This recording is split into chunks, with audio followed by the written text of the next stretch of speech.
কবি জীবনানন্দ দাশ লিখিত উপন্যাস মাল্যবান পর্ব ১৩। ৪-৫ দিন কেটে গেছে। মাল্যবানের কেন যেন কিছুই ভালো লাগছিল না। চলো আজ একটু বেরিয়ে আসি। কোথায়? চলো আজ একটু গড়ের মাঠের দিকে যাই, মাল্যবান বললে। থাক, চলো, ভর সাঁঝে এরকম একা একা বসে থাকলে মন খারাপ লাগবে। উৎপলা হঠাৎ উঠে দাঁড়িয়ে বড় বাতাসে ফুল ধরা বাবলার মতো হুড়মুড় করে কেঁপে পাক খেয়ে হেসে উঠে বললে, এই যে শ্রীরঙ্গ ঠাকুরপো, একটা বেহালা এনেছো দেখছি। শ্রীরঙ্গ এসে বললে, হ্যাঁ, কিছুদিন থেকে শিখছি। আচ্ছা দেখো কেমন বাজাই। আমি এক আধটা কীর্তন গাইতে পারি, বেহালার কি বুঝি। আচ্ছা, কীর্তনের সুরই ধরছি। কোচে বসো ঠাকুরপো। বাহ, দাঁড়িয়ে কেন? আমি দাঁড়িয়েই সুবিধা পাই। দাঁড়িয়ে দাঁড়িয়ে নবনী মল্লিক বেহালা বাজায়, আমায় শিখিয়েছে সে। নবনী পুরুষ না মেয়ে? মাল্যবান জিজ্ঞেস করল। অবনী যদি পুরুষ হয় তাহলে নবনী কি হবে?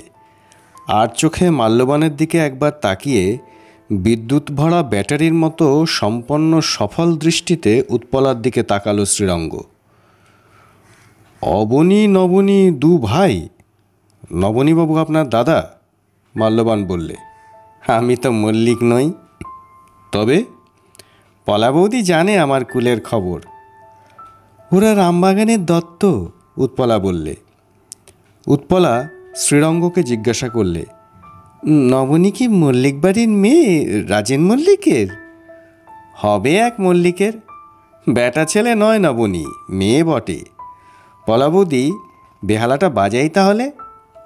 ঘাড় কাত করে গোলাপজাম কামরাঙা লটকান বনের কেমন এক অমায়িক হলুদ পাখির মতো জিজ্ঞেস করল শ্রীরঙ্গ।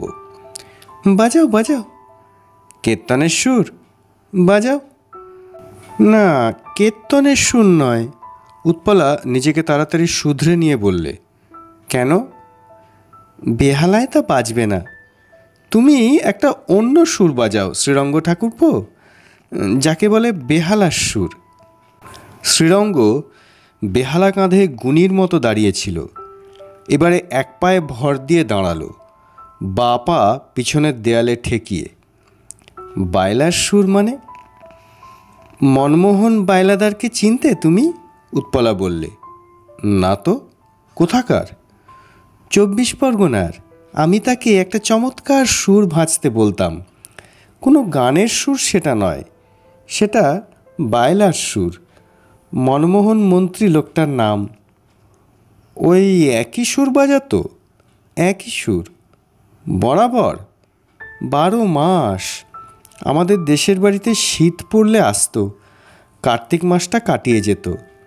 লোকটার নাম যা বললাম মনে আছে তোমার? একটা শামুক না কি যাচ্ছে দেখবার জন্য হাঁসের মতো ঘাড় কাত করে শ্রীরঙ্গ ঘাটটাকে আবার সোজা করে নিয়ে বললে, মনে আছে, মনমোহন মন্ত্রী। এবার বাজাই। বাজাও বাজাও। আয় মনু, আয়। নবনী মল্লিক রাজেন মল্লিকের বাড়ির না? না। তবে? ওদের বাড়ি জলপাইগুড়ি না কোথায় যেন ছিল, এখন কলকাতায় থাকে। ও হলো কেষ্ট মল্লিকের মেয়ে, টালিগঞ্জের। বড়সড় মেয়ে? মনুর চেয়ে বড়, তোমার চেয়ে ছোট, বেশ সমর্থ মেয়ে, ভারী সুন্দর। টলমলে মাকালের মতো যেন তেল চুঁয়ে পড়ছে চামড়ার থেকে। হাত বুলিয়ে নিলে ঘাসের শিশির উঠে আসে যেন ভোরবেলায়। ভালো বাজিয়ে, মোক্ষম গাইরে, মাইরি। আমি ওকে আমার গাইয়ে বউ বলি। ওকে বিয়ে করেছ তুমি? না, এমনি মস্করা করে বলি। শ্রীরঙ্গ বললে, বেয়ালার আর্টিস্ট কাউকে বিয়ে করে না। অবশ্যই তোমার মতন কাউকে পেলে বিয়ে করে কি না করে, বছরে কতদিন শনি মঙ্গলবার নিয়ে টের পাইয়ে দিত আমাকে। কিন্তু কাউকে কোথাও পেলুম না, দেখলুম না তো তোমার মতো। এরকম কথা শুনে নাক মুখ লাল হবার বয়স না থাকলেও সেই বয়সের যে রক্ত এখনও আছে উৎপলার, চলকে উঠছিল। সেই মাঠকোঠা, নেবুতলা, শোভাবাজার, পাথুরেঘাটা, কুমোরটুলি, আহিরিটোলা, বউবাজার, চিতপুর, হাতিবাগান, রাজাবাজার, ধর্মতলা, সমস্ত কলকাতা আমার পায়ের নিচে পলা বৌদি। কিন্তু তোমার মতন এমন হাতি খেতে কাউকে তো দেখলুম না। উৎপলা এক হাত পেঁচিয়ে চমকে উঠে বললে, হাতি খেতে? হ্যাঁ, সেই অনেক দূরের সমুদ্রে শ্রীমন্ত সদাগর যেমন দেখেছিলেন। উৎপলা খানিকটা বিলরিত হয়ে উঠে বললে, তুমি বুঝি শ্রীমন্ত সদাগর?